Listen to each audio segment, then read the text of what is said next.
नमस्कार साथियों, स्वागत है आपका आपके अपने favourite legal person YouTube platform पर, जहां आपको लॉ से रिलेटेड हर प्रकार की जानकारी उपलब्ध कराई जाती है। तो जैसा कि आपके एग्जाम चल रहे हैं, तो criminal procedure code and child care and protection act 2000, तो इसका हम क्वेश्चन पेपर देखने वाले हैं। तो ये 2022 का क्वेश्चन पेपर है। तो हम इसका फर्स्ट पार्ट क्वेश्चन 1 से 50 तक का पहले ही देख चुके हैं। क्वेश्चन 51 से 100 तक का ये पार्ट है, सेकंड पार्ट है। इसमें 50 क्वेश्चंस होंगे। तो वीडियो देखने से पहले आपसे रिक्वेस्ट करूंगा कि चैनल पर जो लोग नए हैं, कृपया करके चैनल को जरूर सब्सक्राइब कर लें और लाइक करें, शेयर करें, और वीडियो यदि अच्छा लगे तो अपने दोस्तों के साथ शेयर जरूर करें। तो चलिए बिना देरी किए हुए क्वेश्चन स्टार्ट करते हैं। और फर्स्ट वीडियो का क्वेश्चन पेपर लिंक मैंने डिस्क्रिप्शन में दे रखा है, और आपको कोई भी दिक्कत होती है तो आप कमेंट करके ज़रूर बताएं। चलिए देखते हैं नेक्स्ट क्वेश्चन। तो क्वेश्चन नंबर 51 है हमारे पास। आरोप धारा में परिभाषित है। आरोप जो है, चार्ज, वो किस धारा में परिभाषित है? वो 2B में परिभाषित है। ऑप्शन बी करेक्ट होगा, 2B। ठीक है, आरोप किस धारा में परिभाषित है? 2B में। आगे क्वेश्चन है, निम्न में से कौन सी दंड प्रक्रिया संहिता में उपचार का उपबंध नहीं है? तो उपचार का उपबंध कौन नहीं है, ये मैंने क्वेश्चन ड्रॉप किया हुआ है। इसको आप कमेंट में बताएं। ठीक है, इसको आप कमेंट में जरूर बताएं। नेक्स्ट क्वेश्चन है हमारे पास, निम्नलिखित में से कौन सी न्यायिक प्रक्रिया है? तो न्यायिक प्रक्रिया कौन सी है? अन्वेषण की प्रक्रिया, या जांच एवं अन्वेषण, या जांच एवं विचारण, और विचारण एवं अन्वेषण। तो न्यायिक प्रक्रिया कौन सी है? इंक्वायरी एंड ट्रायल, जांच एवं विचारण। ठीक है, ऑप्शन सी करेक्ट होगा इसका। नेक्स्ट क्वेश्चन हम देखते हैं, विशेष कार्यपालक मजिस्ट्रेट को कौन नियुक्त करता है? तो जो विशेष कार्यपालक मजिस्ट्रेट है, एग्जीक्यूटिव मजिस्ट्रेट, उसे कौन नियुक्त करता है? तो उसे राज्य सरकार नियुक्त करती है, या उच्च न्यायालय नियुक्त करता है, केंद्र सरकार, या जिला मजिस्ट्रेट? तो उसके लिए दोस्तों ऑप्शन ए, राज्य सरकार ठीक है, नियुक्त करती है। नेक्स्ट क्वेश्चन हमारे पास, दंड प्रक्रिया संहिता की धारा 27 के अनुसार किशोर कौन है? तो किशोर कौन है? 16 वर्ष की आयु तक क्या माना जाएगा? उसे किशोर माना जाएगा। ठीक है, 16 वर्ष तक की आयु तक का अगर कोई बच्चा है तो उसे किशोर माना जाएगा।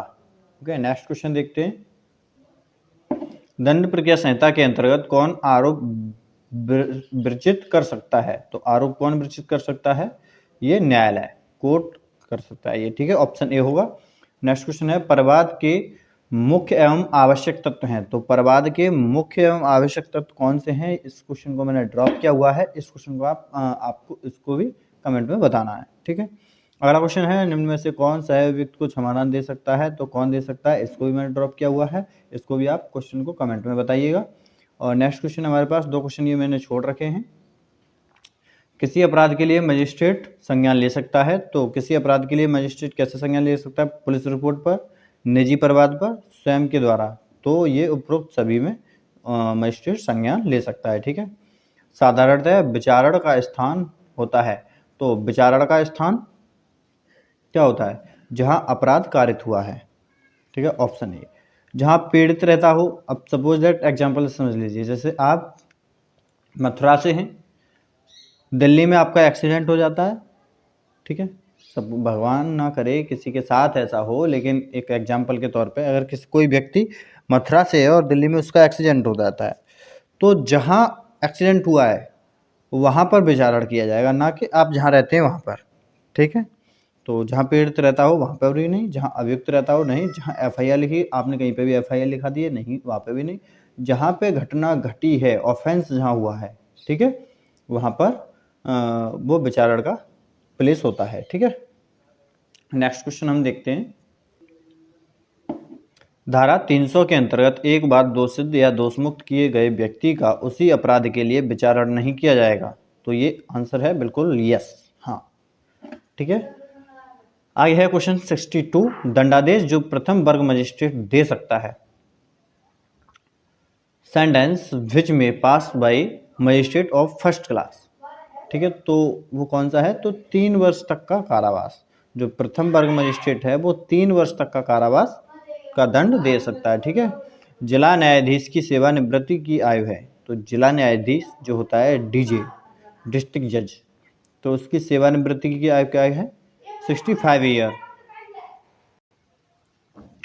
नेक्स्ट क्वेश्चन है हमारे पास, धारा 156 क्लॉज 3 दंड प्रक्रिया संहिता के अंतर्गत अन्वेषण के निर्देश की शक्ति का प्रयोग कर सकता है। जो 156 क्लॉज 3 है दंड प्रक्रिया संहिता, तो उसका निर्देश की शक्ति का प्रयोग कौन कर सकता है? तो सेशन जज, ठीक है, और मजिस्ट्रेट, ये दोनों ही उसकी शक्ति का प्रयोग कर सकते हैं। तो ऑप्शन सी करेक्ट होगा यहाँ पे, ठीक है, ऑप्शन सी। नेक्स्ट क्वेश्चन हमारे पास, धारा 154 दंड प्रक्रिया संहिता के अंतर्गत कारित हुए संज्ञेय अपराध की सूचना कौन दे सकता है? तो केवल पीड़ित व्यक्ति दे सकता है। अब सपोज दैट किसी व्यक्ति की गंभीर चोट लगी तो क्या वही देने जाएगा एफआईआर? वो वहाँ से हॉस्पिटल पहुँचा दिया तो क्या एफआईआर करने के लिए 154 में है क्या? एफआईआर है, ठीक है, तो क्या वही जाएगा? नहीं। पीड़ित का आश्रित, जो पीड़ित पर आश्रित हैं वो जाएंगे? नहीं। पीड़ित का संबंधी, क्या पीड़ित का संबंधी ही जाएगा? अगर वो उनको ट्रीटमेंट में ले गए और ट्रीटमेंट के लिए हॉस्पिटल में है वो, और वो सभी वहाँ पे बिजी हैं, तो वो एफआईआर लिखाने पहले जाएंगे या उसका ट्रीटमेंट देखेंगे? ऐसा नहीं है। तो कोई भी व्यक्ति इसके लिए सूचना दे सकता है, ठीक है, ऑप्शन डी होगा करेक्ट। कोई भी व्यक्ति दे सकता है। आपने देखा है, आप भी बता सकते हैं, पुलिस ने देखा है, पुलिस भी बता सकती, कोई भी XYZ, ठीक है।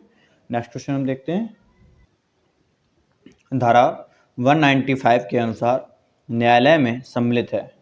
तो न्यायालय में क्या सम्मिलित है? सिविल न्यायालय, राजस्व न्यायालय या दंड न्यायालय? Civil court, revenue court and criminal court. तो ये तीनों ही मीन्स दैट उपरोक्त सभी ये न्यायालय के अंतर्गत आते हैं, ठीक है, 195 सेक्शन के अनुसार, ठीक है।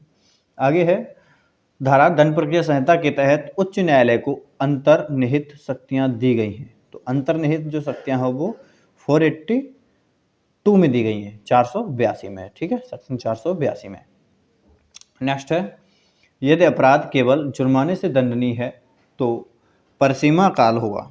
अगर सिर्फ और सिर्फ जुर्माने से दंडनीय अपराध है तो परिसीमा काल क्या होगा? तो 6 मंथ होगा, 6 महीने का, ठीक है। आगे, संक्षिप्त विचारण में अधिकतम कारावास हो सकता है। तो संक्षिप्त विचारण में अधिकतम कारावास कितना हो सकता है? 3 मंथ। जो मैक्सिमम इम्प्रिजनमेंट है वो समरी ट्रायल में कितना हो सकता है? तो वो कितना हो सकता है? 3 मंथ, ठीक है। आगे है, कोई भी न्यायालय निर्णय सुनाए जाने के पूर्व किसी समय किसी भी आरोप में परिवर्तन या परिवर्धन कर सकता है। तो ये बिल्कुल सही है कि कोई भी कोर्ट है तो वो निर्णय सुनाए जाने से पूर्व किसी भी समय किसी भी आरोप में परिवर्तन कर सकता है। कोई चार्ज बनाया तो उसमें वो परिवर्तन कर सकता है, ठीक है। नेक्स्ट क्वेश्चन हम देखते हैं, क्वेश्चन नंबर 71। अभिभावक सौदेबाजी लागू नहीं होती। तो अभिभावक सौदेबाजी जो है किस पर लागू नहीं होती? प्ली बार्गेनिंग, इसको समझ लीजिए, प्ली बार्गेनिंग। तो राज्य के विरुद्ध सामाजिक आर्थिक अपराध इन पर, या महिलाओं के विरुद्ध अपराध, या 14 वर्ष से कम आयु के शिशु के विरुद्ध अपराध, तो ये सभी पर लागू नहीं होती प्ली बार्गेनिंग, ठीक है। अभिभावक सौदेबाजी, प्ली बार्गेनिंग, ये सभी पर लागू नहीं होती है। अगले क्वेश्चन है हमारा नेक्स्ट, दंड प्रक्रिया संहिता की किस धारा के अंतर्गत यह प्रावधान है छोटे मामलों में अपील न होना?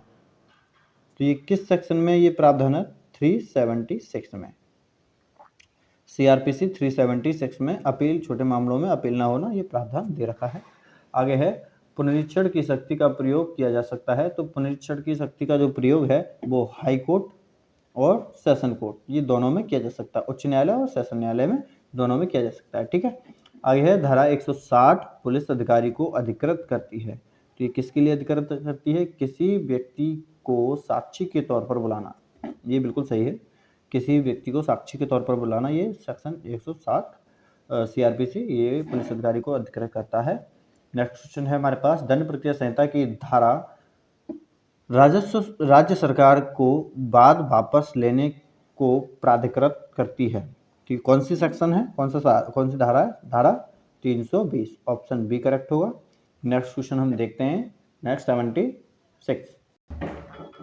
वे अनियमितताएं जो कार्यवाही को दूषित नहीं करती।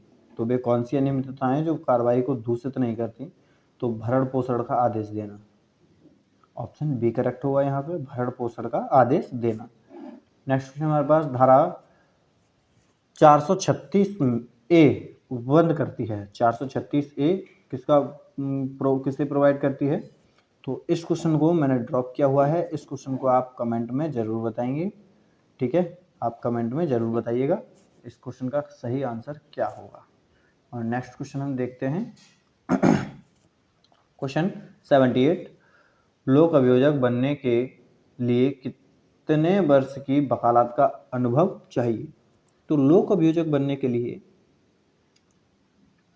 पब्लिक प्रोसिक्यूटर बनने के लिए कितने वर्ष की वकालत का अनुभव चाहिए? तो वो 7 ईयर, ठीक है, ऑप्शन बी करेक्ट होगा। 7 ईयर की एडवोकेसी का आपको एक्सपीरियंस होना चाहिए, ठीक है। नेक्स्ट क्वेश्चन है, दंड प्रक्रिया संहिता 1973 में कितनी अनुसूचियां हैं? तो कितनी अनुसूचियां हैं? 2 अनुसूचियां हैं, आपको सभी को पता होगा। नेक्स्ट क्वेश्चन है क्वेश्चन नंबर 80, समन मामले में क्या अभिप्राय है? तो समन मामले से क्या अभिप्राय है? जो वारंट मामला ना हो। ऑप्शन ए करेक्ट होगा, इसमें आवेदन का हो तो गलत है, जिसमें 3 वर्ष का हो गलत। तो समन मामला क्या है? जो वारंट मामला ना हो। समन मामला और वारंट मामला होता क्या है पता है? नेक्स्ट वीडियो में आपके लिए वो भी बताते हैं, ठीक है। थोड़ा अभी क्वेश्चन को, पेपर को जल्दी कर लें, देखिए चलिए समझ लीजिए। जिसमें 2 ईयर्स से कम का 2 ईयर इम्प्रिजनमेंट से कम का वो है प्रावधान है, तो वहाँ पर समन मामला होता है। और जहाँ 2 ईयर से ज़्यादा का इम्प्रिजनमेंट है, मोर, ठीक है, प्लस है, यहाँ पे माइनस होगा। तो 2 ईयर से प्लस ज़्यादा का इम्प्रिजनमेंट है, तो वहाँ पे वारंट मामला होता है, ठीक है, क्लियर, बस छोटा सा है। नेक्स्ट क्वेश्चन देखते हैं हम, क्वेश्चन 81, किशोर न्याय बालकों की देखरेख और संरक्षण अधिनियम 2000 भारत सरकार द्वारा पारित किया गया। तो ये कब पारित किया गया था? 24 अप्रैल 2000, सन 2000 में, 24 अप्रैल सन 2000 में पारित किया गया था, ठीक है। आगे है, निम्नलिखित में से कौन किशोर न्याय बोर्ड का गठन कर सकता है? तो किशोर न्याय बोर्ड का गठन कौन कर सकता है? तो ये उच्च न्यायालय कर सकता है, या उच्चतम न्यायालय कर सकता है, या राज्य सरकार, या उपरोक्त में से कोई नहीं। तो इसके लिए कौन है? स्टेट गवर्नमेंट, राज्य सरकार किशोर न्याय बोर्ड के लिए उनका गठन कर सकता है, ठीक है। आगे क्वेश्चन है हमारे पास, किशोर न्याय बोर्ड की शक्तियों को किस धारा में बताया गया है? तो किशोर न्याय बोर्ड की जो शक्तियां हैं वो सेक्शन 7 में बताया गया है। किशोर न्याय बोर्ड की क्या क्या शक्तियां हैं? तो सेक्शन 7 में बताया गया है, ठीक है। नेक्स्ट क्वेश्चन हमारे पास, धारा 14 के अनुसार आरोपित किशोर के संबंध में किशोर बोर्ड द्वारा जांच आरंभ होने के कितने समय में समाप्त कर दी जाएगी? तो ये 3 मंथ में समाप्त कर दी जाएगी, 3 मंथ, ठीक है, ऑप्शन सी करेक्ट होगा। नेक्स्ट क्वेश्चन हमारे पास, किशोर बोर्ड द्वारा किशोर के संबंध में निम्न में से कौन सा आदेश नहीं दिया जा सकता है? तो कौन सा आदेश नहीं दिया जा सकता है? घर जाने की अनुमति दे सकता है? बिल्कुल दे सकता है। सामुदायिक सेवा करने का आदेश दे सकता है? नहीं भाई, किशोर बोर्ड द्वारा किशोर के संबंध में ये अभी नहीं दिया जा सकता। बाकी देख लेते हैं, जुर्माना अदा करने का आदेश दे सकता है, आजीवन कारावास का दंड। किशोर बोर्ड द्वारा किशोर के संबंध में निम्न में से कौन सा आदेश नहीं दिया जा सकता? तो ये भाई आजीवन कारावास का दंड ये नहीं दे सकता। सामुदायिक सेवा करने का आदेश दे सकता है, जुर्माना अदा करने का आदेश दे सकता है, घर जाने की अनुमति दे सकता है, लेकिन आजीवन कारावास का दंड नहीं दे सकता। इस क्वेश्चन में मुझे थोड़ा डाउट है, तो आंसर में आप ये बता दीजिएगा कमेंट में, ठीक है, कमेंट में आप बताइए question number 85, okay, clear. Next question देखते हैं, क्वेश्चन 86, किशोर बोर्ड द्वारा किशोर के संबंध में कौन सा आदेश पारित कर सकता है? तो किशोर के संबंध में किशोर व वयस्क पर संयुक्त कार्रवाई का आदेश, ऑप्शन सी करेक्ट है, ठीक है।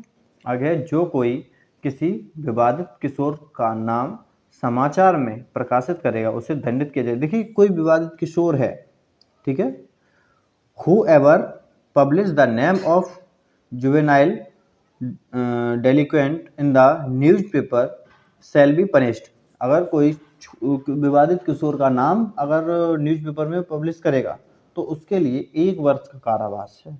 Option A. समझ में आ गया, ये आपका भी राइट है।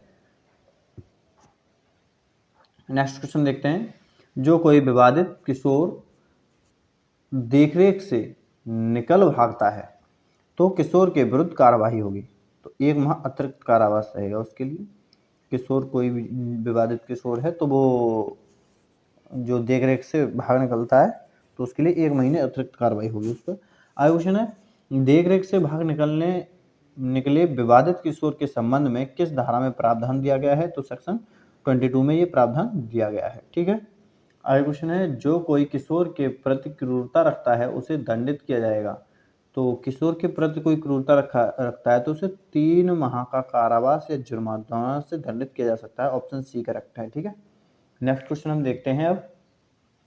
नेक्स्ट, धारा 23 में क्रूरता शब्द के अंतर्गत निम्न में से क्या नहीं आता है? तो इस क्वेश्चन को मैंने ड्रॉप किया हुआ। क्वेश्चन नंबर 91 आगे है, जो कोई किशोर या बालक को भीख मांगने के नियोजन में लगाता है उसे दंडित किया जाएगा। तो उसे 3 वर्ष का कारावास या जुर्माना दोनों से दंडित किया जाएगा। ठीक है।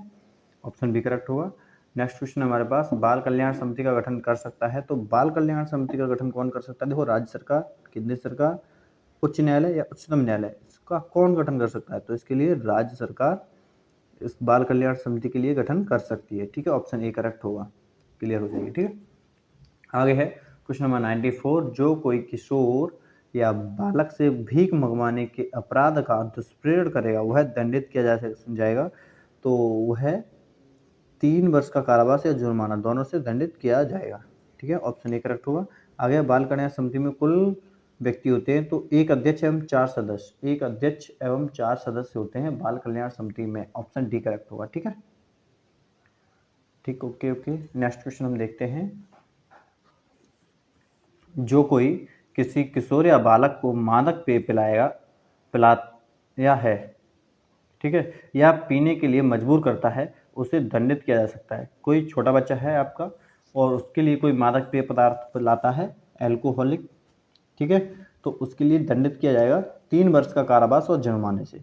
ऑप्शन बी करेक्ट होगा, 3 वर्ष का कारावास या जुर्माने से। यदि आपका कोई बच्चा है उसके लिए कोई भी मादक पेय या एल्कोहलिक टाइप का कोई पिलाता है या पिलाने का प्रयास करता है, जैसे आपका बच्चा बता दे, तो उसके लिए 3 वर्ष का कारावास और जुर्माने से दंडित किया जाएगा। ठीक है।